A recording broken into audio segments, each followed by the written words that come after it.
Bismillahirrahmanirrahim. Urang lajengkeun deui hanca dina kitab Tanqihul Qaul. Ayeuna nincak dina bab katilu, nyaeta bab padilahna. Bismillahirrahmanirrahim.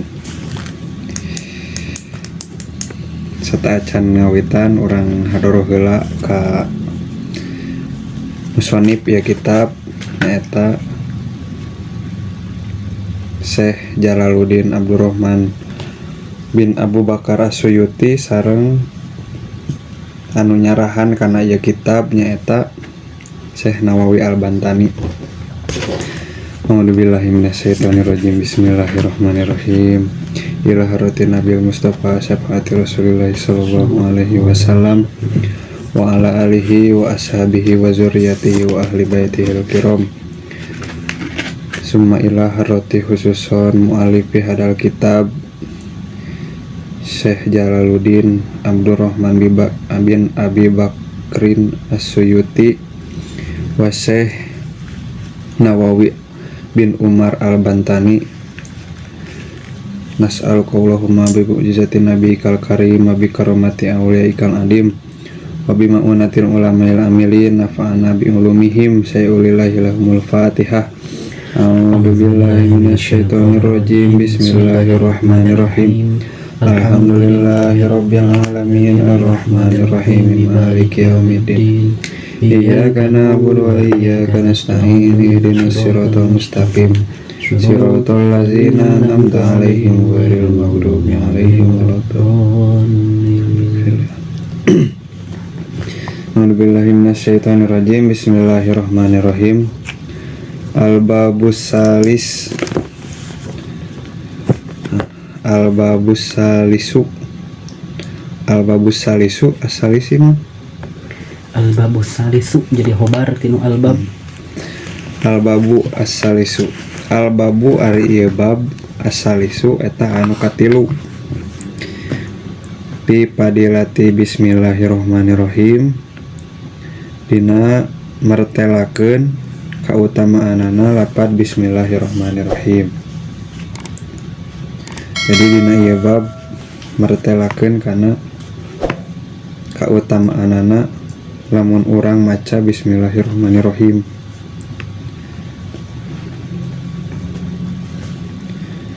Wa qala Nabi sallallahu alaihi wasallam. Wa qala sallallahu alaihi wasallam. Sareng parantos ngadawuh Kanjeng Nabi Muhammad sallallahu alaihi wasallam. Ma min abdin teu aya ti hiji hamba. Ma min abdin teu aya ti hiji hamba yaqulu anu ngucap itu si abdin bismillahirrahmanirrahim kana lapad bismillahirrahmanirrahim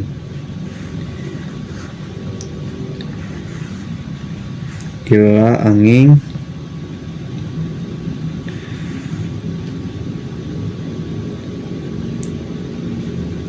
daba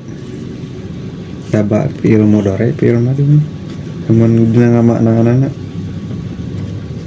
Mana kumaha daba bakal nyiksa atawa parantos nyiksa bakal berarti nya karena kapayuna ieu kamaya dubu jadi fi'il mudhari nama anak illa angin daba bakal nyiksa as-syaitona kasetan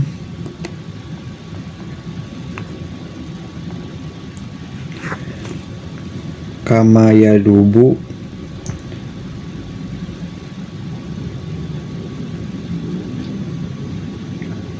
sapertos ancurna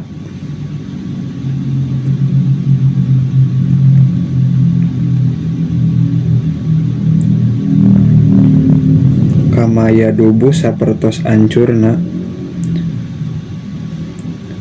naon arrososu tambaga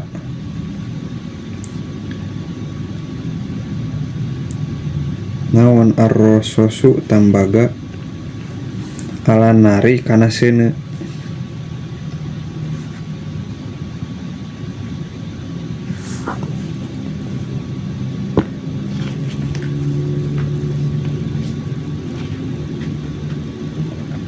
Teruskeun heula sampai kumaha.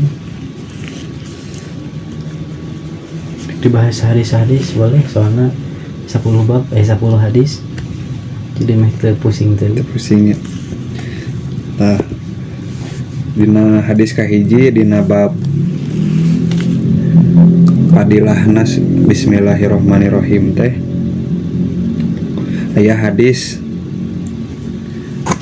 waqala sallallahu alaihi wasallam min abdin yaqulu bismillahirrahmanirrahim ila daba as-saitona kama yadubu ar-rasusu ala nar. Jadi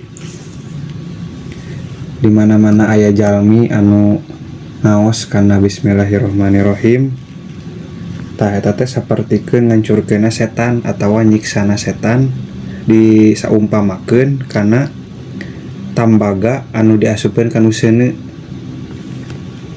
dina hancur-hancurna.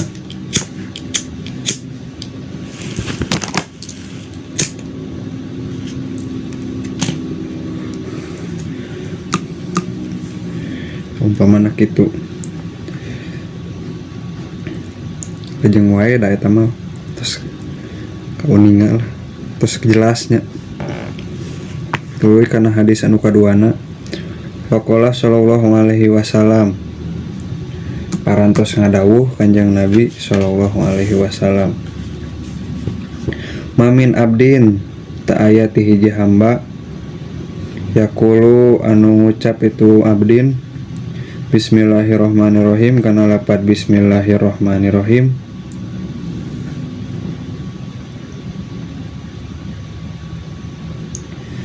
illa angin amaro umiro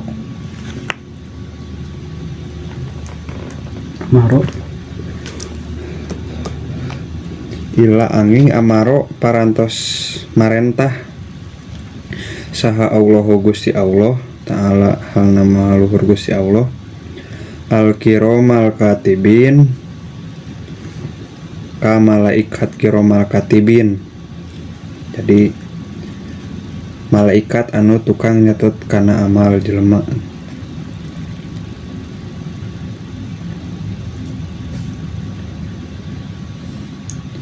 Ayak tubuh kana yen nyatet itu malaikat kiromal katibin kasih abdin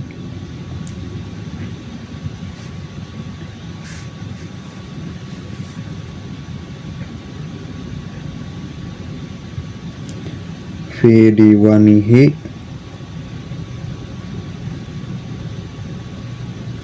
diwanihi teh dina tulisanana gitu.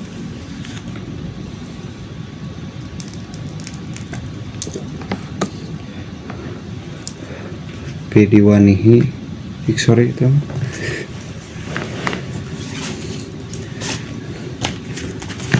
dengan bantosan ya bising lepat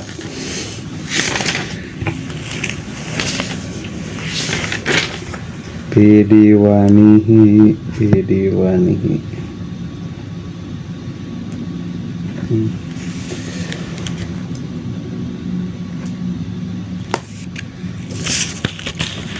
Pidiwanihi dina buku catatana itu si abdin dina buku catatana itu si abdin arba'u mi'ati hasanatin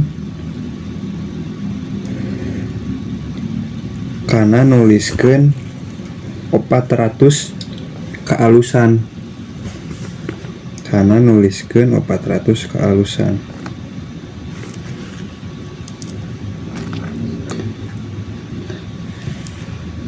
Waqala sallallahu alaihi wasallam sareng parantos ngadawuh Kanjeng Nabi sallallahu alaihi wasallam mamin abdin teu aya ti hiji hamba Yaqulu anu ngucap itu si hamba Bismillahirrohmanirrohim kana lapad Bismillahirrohmanirrohim ila angin amaro parantos marentah saha Allah Gusti Allah ta'ala maha halna maha luhur Allah al kiromal katibin ka malaikat kiromal katibin malaikat anu tukang nyatet kana amal jelema ayak tubuh kana yen nuliskeun itu kiromal katibin si abdi pidiwanihi dina buku catatana itu si abdin arba'u mi'ati hasanatin kana 400 kealusan. Tah na ieu hadis sing saha jalma anu macakana bismillahirrahmanirrahim maka Allah teh marentah ka malaikat kiromal katibin di tengahna aya a'malun nasi nyaeta tukang nulis nyatet kana amal-amalna manusia. Tah jadi kurang aya nama apal malaikat anu tukang nyatet amalan manusia teh saha ngaranna malaikat kiromal katibin. Nitah kumaha cenah Allah ka malaikat kiromal katibin pikeun jalma anu maca bismillah teh nyaeta pikeun nuliskeun dina buku catatanna amal manusia pan ai hiji-hijina manusia teh boga buku catatanna gitu. Kita meureun di direkap atawa di pariksa kita di akhirat teh. Tah dina buku catatan manusia teh sina nuliskeun malaikat teh kana 400 kealusan atanapi kasayan. Jadi di mana-mana jalma anu maca bismillah sakali ieu. Soalna nyebatkeun kana sababaraha kalina sakali maka Allah teh marentah ka malaikat kiromal katibin pikeun nyatet kana 400 kasayan pikeun jalma anu maca bismillah. Bismillahirrahmanirrahim. Jelas teraskeun kana hadis katilu waqala sallallahu alaihi wasallam waqala sang parantos ngadawuh saha sallallahu alaihi wasallam kanjeng Nabi Muhammad sallallahu alaihi wasallam man sing saha jalma qala anu ngucap itu si jalma Bismillahirrahmanirrahim kana lapad Bismillahirrahmanirrahim marotan kana sabalikan kana sakali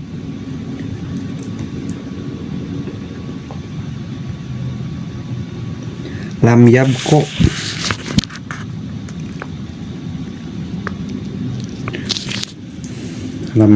teh mun dinu logatan biasa nama moal tetep gitunya.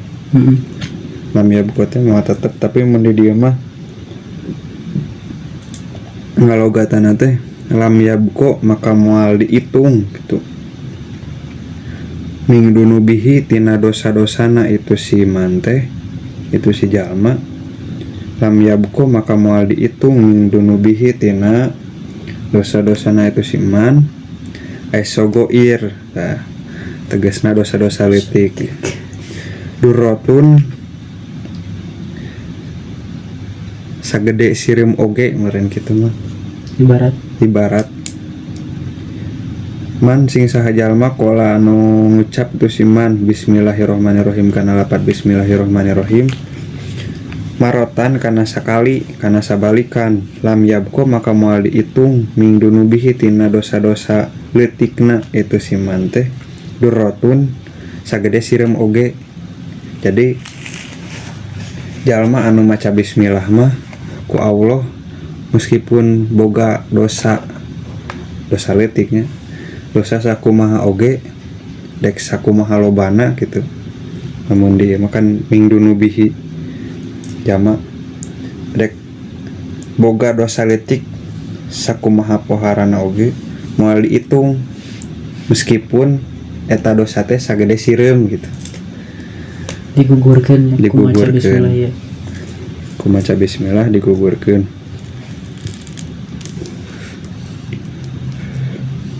Terus Kana hadis kaopat waqala sallallahu alaihi wasallam parantos ngadawuh kanjeng Nabi sallallahu alaihi wasallam man sing saha jalma kataba anu nulis itu siman bismillahi kana lapat bismillah pajudu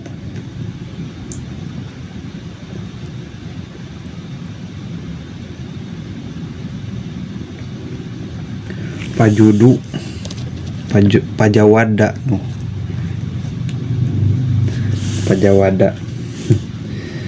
maning saja maka taba anu nulis itu siman bismillah kana lapat bismillah pajawada maka ngalus-ngalus itu siman teh kana tulisan bismillah nate lebih gampang pajawada maka tuluy ngalus-ngalus itu siman karena tulisan bismillah nate takdiman karena ngagungkeun lillahi ka Gusti Allah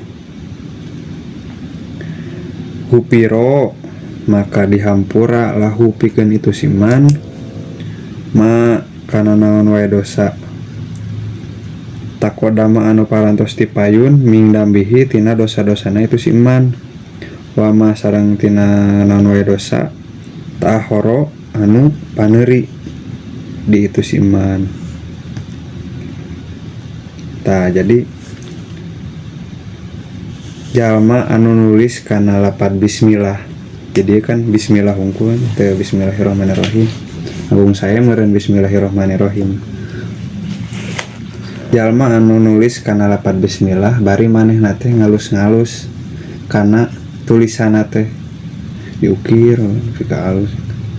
Tah bari dina nalika nulis eta di alus-alus teh manehna ngan hungkul naon namina teh ngagungkeun bari aya rasa ngagungkeun ka Gusti Allah sababan aya bismillahirrahmanirrahim teh kalebat tina kalamullah cariosan Allah margi eta aya dina Quran gitu. Tah maka ku Allah teh ganjaranna kumaha cenah ganjaranna teh dihampura dosa anu parantos tipayun anu geus kaliwat meureun sareng dosa anu bakal datang anu bakal dilakonan tegasna dosa leutik deui saletik.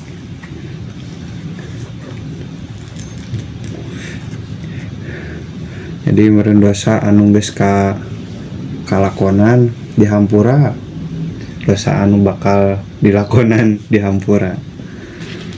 Da kitu deui aya jelema mah mahalul hoto wanisian teh mah. Jadi di kumaha-kumaha ge pasti aya lah meureun kasalahan jeung kahilapan urang mah. Tah salah sahijina ku kieu di mana-mana urang nulis kana lapat bismillah bari ngalus-ngalus tuluy urang teh ngagungkeun ka Gusti Allah maka dosa anu geus dilakonan jeung nu bakal dilakonan teh bakal dihampura. Nah gitu eta mah.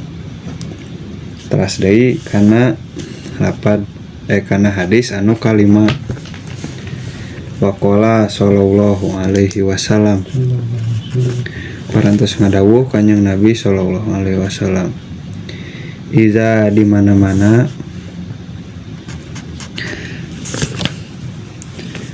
kataba nulis saha ahadukum salah sahiji ti aranjeun kabeh bismillahirrahmanirrahim kana lapat bismillahirrahmanirrahim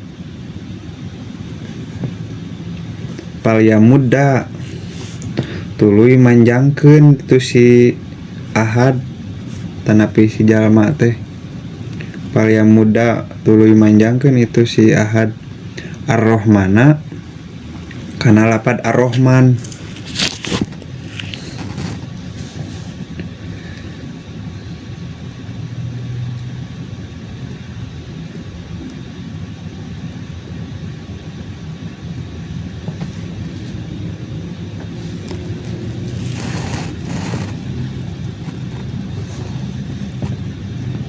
Oh, alah mah. Jadi eta jadi jawab. Jadi jawab dina ida. Maka kudu manjangkeun. Lalat. Etik.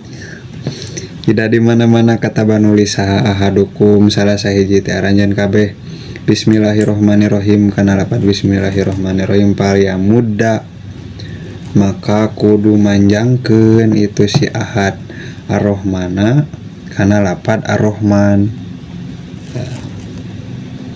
Banyak bingung sapotong. Nyambung harus Nyambung.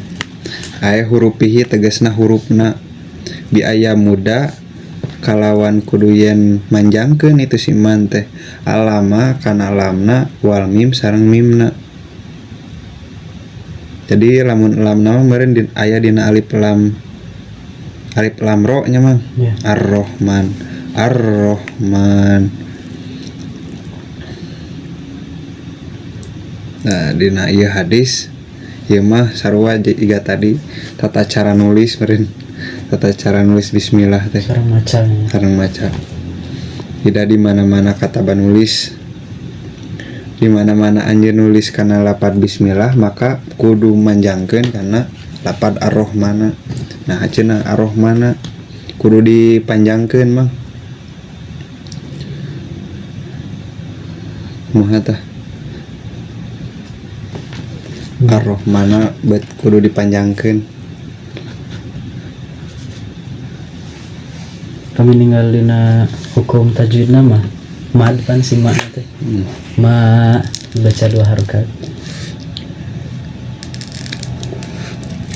Nah sigana ieu mah lamun dipanjangkeun nah bet dipanjangkeun dina lapad ar-rahman kan di dieu nu dipanjangkeun teh lam sareng mim.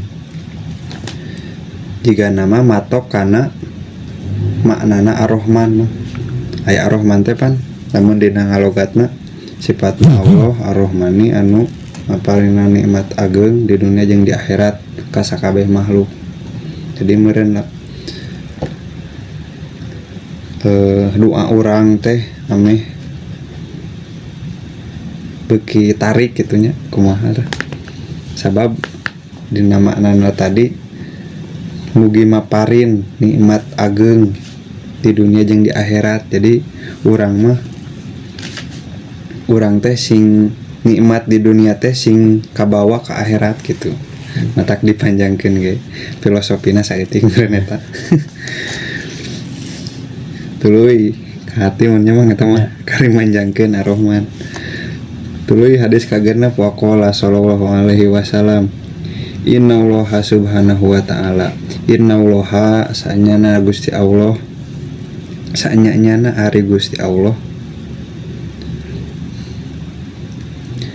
subhanahu maha suci Allah wa ta'ala sareng maha luhur Gusti Allah jayana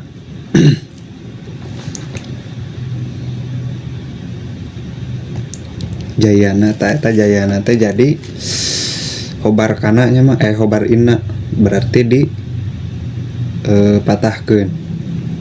Jadi teh jayanu soalna loba khobar inna jayanu eta jayanu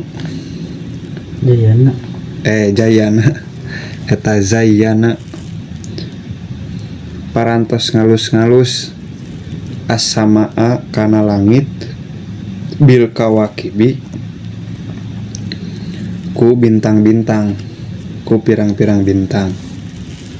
Innallaha sanyana ari Gusti Allah subhanahu maha suci Allah wa ta'ala sareng maha luhur Gusti Allah eta jayana parantos ngalus-ngalus nyai-nyai mapaesan mendinu rogatan gaya nama meureun as-samaa kana langit bil kawakibi ku pirang-pirang bintang wajayana jeung parantos ngalus-ngalus Allah teh al malaikata ka pirang-pirang malaikat bi Jibrila ku ayana malaikat Jibril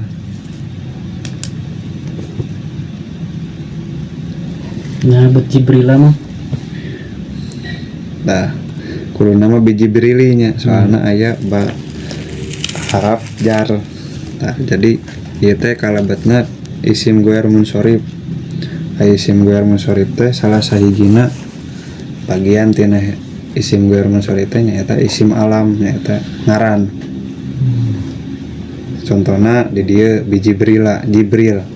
Jadi di mana-mana kaasupan ku harap jar oge angger kudu macana patah jadi si bana teu ngamalkeun teu ngamalkeun kana kudu ngajerkeun gitu. Terus dinu contoh lain Makkah bimakata. Jadi teu bimakati. Tah salah sahijina dina isim alam. Eta isim ngaran teh Jibril pangiten ngaran malaikat ai makata mah ngaran tempat. Teras wajayana sareng parantos ngalus-ngalus Gusti Allah al jannata kana surga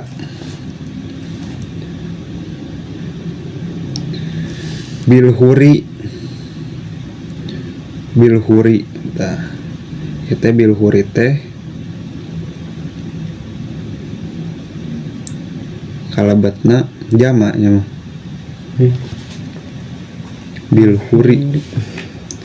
bilhuri ku pirang-pirang bidadari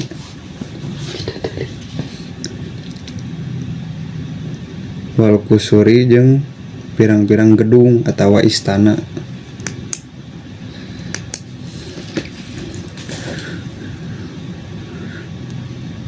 Pirang-pirang bilhuri ku pirang-pirang bidadari wal kusuri jeung pirang-pirang istana. Wajayana jeung parantos ngalus-ngalus Allah teh al anbiyaa ka pirang-pirang nabi bi Muhammadin sallallahu alaihi wasallam ku ayana anjeun Nabi Muhammad sallallahu alaihi wasallam. Wajayana jeung parantos ngalus-ngalus Gusti Allah al ayama kana pirang-pirang poe biyaumil jumati ku ayana poe Jumaah.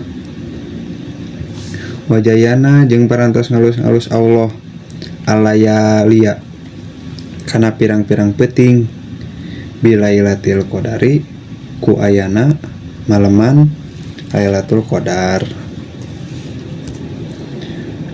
Wajayana jeung parantos ngalus-ngalus Allah asuhuro kana pirang-pirang bulan bisa hari Ramadana ku ayana bulan Ramadan. Wajayana jeung parantos ngalus-ngalus Allah al masajida kana pirang-pirang masjid bil Ka'bati ku ayana Ka'bah.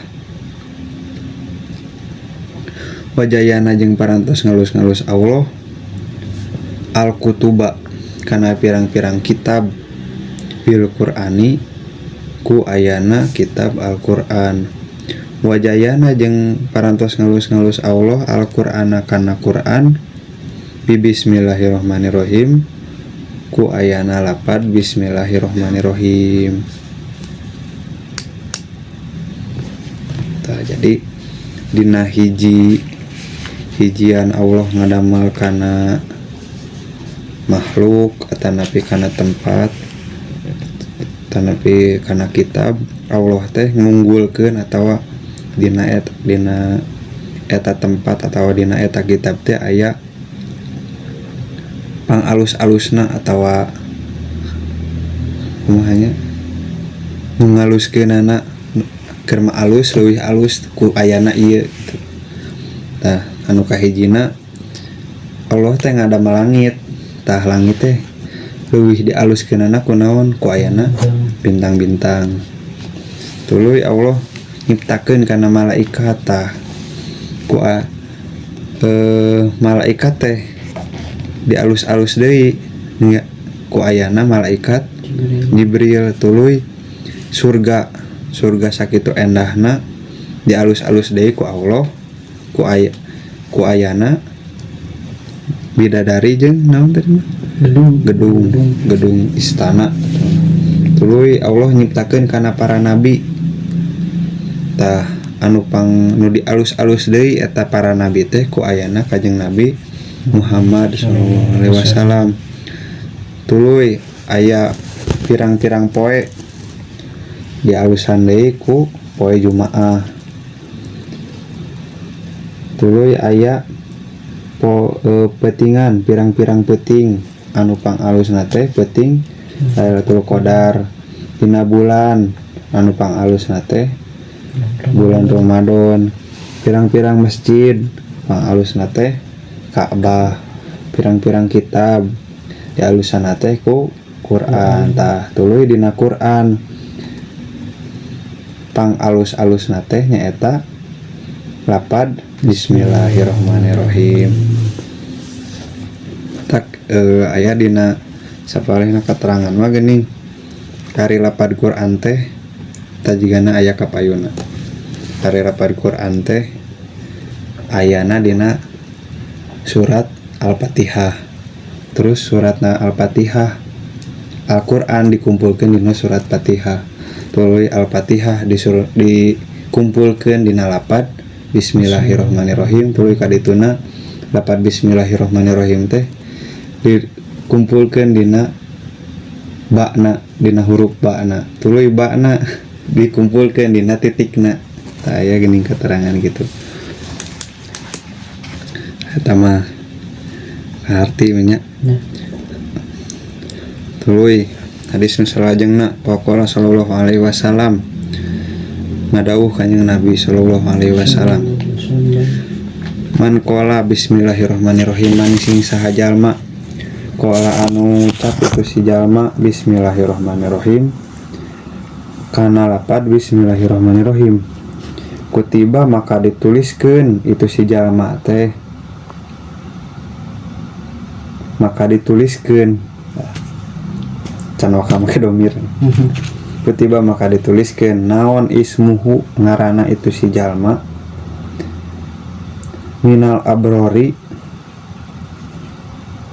eta kalebet tina golongan jalma-jalma anu bener.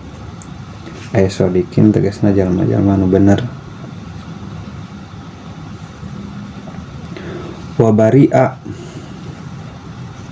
Wabari'anya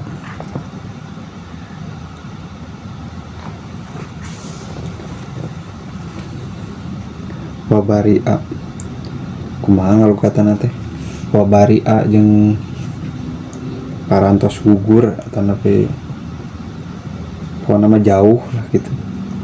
Wabari'a jeung parantos jeung digugurkeun. Wabari'a jeung digugurkeun itu si jalma minal kupri tina kekapiran wani pake jeung tina kamunafikan. Ieu masih keneh balik deui kanu jalma anu maca bismillah anu ngucapkan bismillahirrahmanirrahim maka si jalma eta teh ku Allah dilebetkeun kana golongan jalma anu balener jeung dijauhkeun tina kakapiran jeung munafik. Gitu. Tuluy hadis salajengna waqala sallallahu alaihi wasallam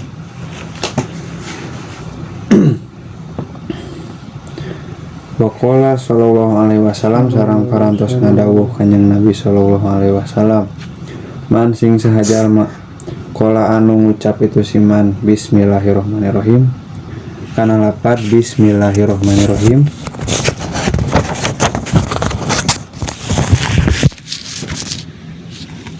goparo maka ngahampura saha Allah Gusti Allah lahu pikeun itu si jalma maka naon wae dosa taqaddama anu parantos dipayun min dambihi tina dosa-dosana itu siman wal muradu jeung ari anu dimaksud ku eta dosa teh asogo iru tegasna eta dosa leutik, dosa-dosa leutik. Aya sami pisan jeung hadis nu saacana anu nerangkeun di mana dosa mimiti jeung paneuri bakal dihampura. Namun ieu mah sing saha jalma anu maca bismillah teh maka Allah teh ngahampura kana dosa anu geus dilakonana, kana dosa-dosa anu geus dilakonan hungkul. Dia mah kana nu teu heula jeung nu paneuri nu bakal datang, ieu mah anu geus dilakonan bakal dihampura ku Gusti Allah. Tegasna dosa leutik. Dosa leutik. Wa qala sallallahu alaihi wasallam hadis rajengna ida kumtum di mana-mana nangtung aranjeun kabeh. Ida kumtum di mana-mana nangtung aranjeun kabeh.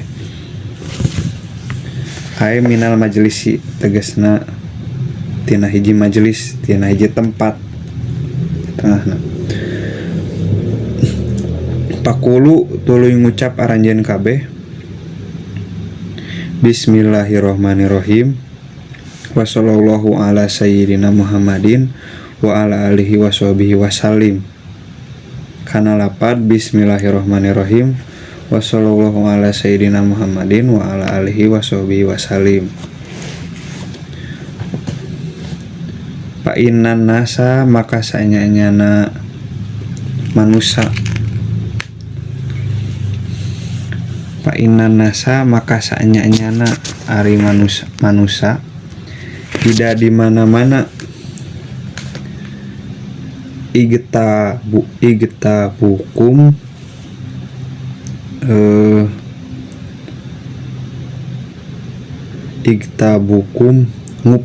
ngupatnya namanya ngomongkeun gitu nya, ngomongkeun ka aranjeun kabeh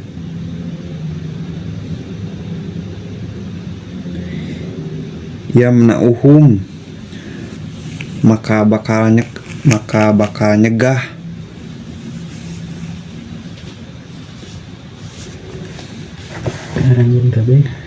aranjeun kabeh saha al malaku hiji malaikat angdalika tina jelma-jelma anu ngomongkeun ka anjeun gitu. Jadi di mana aya jalma anu karek geus diuk nangtung cengkat tina hiji majelis, tina hiji tempat, tuluy si jalma eta teh ngucap kana bismillahirrahmanirrahim wassallallahu ala sayyidina Muhammadin wa ala alihi washabihi wasallam. Di mana-mana aya jalma nu bakal ngomongkeun ka anjeun maka ku hiji malaikat teh dicegah pikeun ngomongkeunana. Jadi moal nepikeun ka ngomongkeun goreng ka si jalma eta teh. Sabab dicegah ku malaikat sabab si jalma eta di mana-mana geus karek nangtung tina hiji tempat maca bismillahirrahmanirrahim wa sallallahu ala sayyidina Muhammadin wa ala alihi washabihi wasallam. Teman-temannya waqala sallallahu alaihi wasallam parantos ngadawuh kanjeng Nabi sallallahu alaihi wasallam iza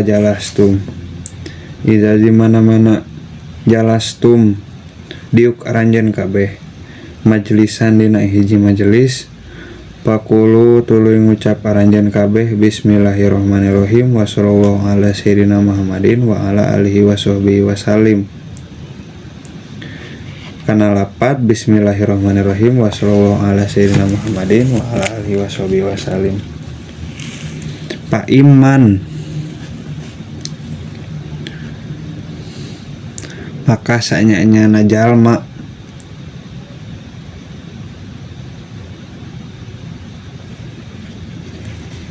Pak Iman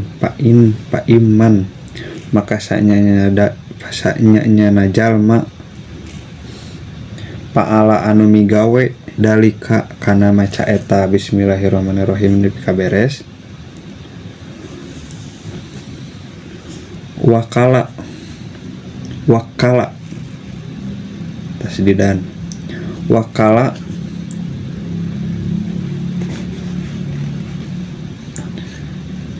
maka ngawakilkeun wakala maka ngawakilkeun saha Allah Gusti Allah bihi ka itu si jalma malakan kana hiji malaikat yamnauhum anu bakal nyegah itu malaikat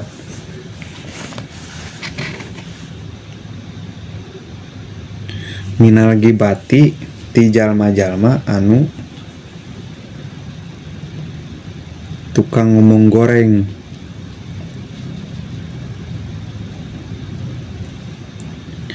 layag hatta nepika layag tabukum moal ngomong goreng deui itu si jalma-jalma kaaranjeun.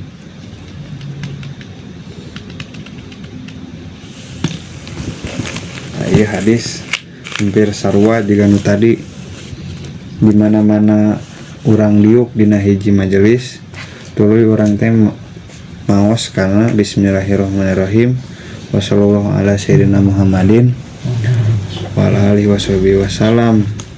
Maka Allah teh ngawakilkeun kana hiji malaikat sina nyegah sina nyaram ka jalma-jalma anu bakal ngomongkeun goreng ka aranjeun kabeh anu maca kana bismillah nepi ka beres dina nalika dina hiji majelis. Lapanna sami nya sareng anu hadis kasalapan. Lapanna sami lamun tadi mah nalika nangtung tina hiji majelis, lamun ieu mah dina nalika calik dina hiji majelis.